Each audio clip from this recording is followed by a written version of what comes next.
i ka hup disa muj, kështu që nuk është krejt bardhëzi. Kjo punë për shkak se seancën e keni ka kryesu njeri juj.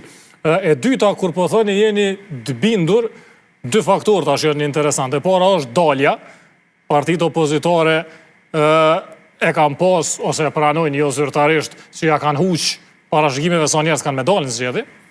Edhe po e shoh që jeni ka llogaritë që numri ka me qenë aty, edhe pse ndërtor është pak ma ftohtë, edhe është pak ma zër mi organizu zgjedhjet.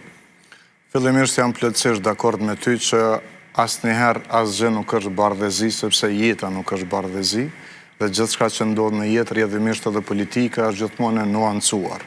Në kuptimin e përgjegjësisë publike, unë besoj që ky vit, pa institucione të reja të themeluara, është përgjegjësi e të gjithëve. Asnjëherë nuk është 100% e njërës anë ose anës tjetër. Por asnjëherë edhe nuk është përgjegjësi e ndarë në mënyrë të barabartë. Unë besoj që si partia fituese e zgjedhjeve të kaluara, neve na ka taku me marrë iniciativën, me insistu, me i bë përpjekjet për me dalë nga kjo situatë dhe besoj që i kemi bërë të gjitha përpjekjet.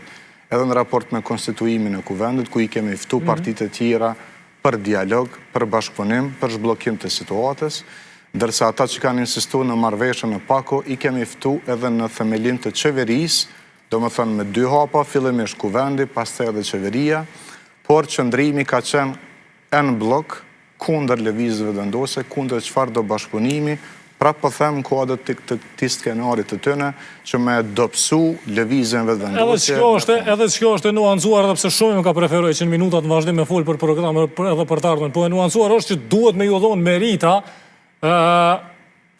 konsistencës qëndrimeve. Kanë thënë nxerrën një njeri jashtë kabinetit që të në votim e votojmë e kanë votu. Kësë du të mi thonë merita që i ka thonë, e kanë tërgu kë për juve e votojnë pa pas dil, pa pas pazar të krym, nuk i keni nominu ata njerës. Kështu që prap, së është bardhëzi krejt. Demal Basha është kryetari kuvendit për shkak se PDK-ja e ka majt fjallin e vetë. Në ato që e keni nominu me një 7 muj vënes. Përpjekjet kanë qenë të rregullta. Do më thënë, fillimisht ka qenë Albulena Haxhiu, pastaj janë propozuar dhe disa emra të tjerë, kryesisht ish ministra dhe deputet, derisa në një moment të propozimi Demal Basha kemi pas një reflektim nga njëra parti, e njëjta ka ndodhur pastaj edhe në raport me qeverin, mandatari i parë, zoti Kurti, nuk e ka marrë votat e nevojshme dhe kemi thënë pasi jeni kundër eventualisht zotit Kurti, atëherë po e propozojmë emrin e dytë, asaj nuk është votuar.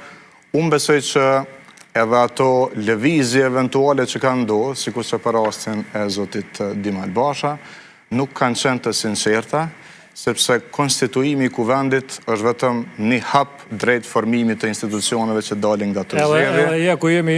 Dhe përpjekja atyre ka qenë në raport me bllokimin e formimit të qeverisë Kurti 3, ndërsa te dalja unë besoj shumë, sepse edhe data e zgjedhjeve korrespondon me kohën kur mërgata jonë është në Kosovë, dhe është masivisht në Kosovë, dhe besoj shumë që do të ketë dalje shumë të madhe se sa në zgjedhjet e nëntëshkurtit së vjetë. Që i vjen 1 milion vota në kuti?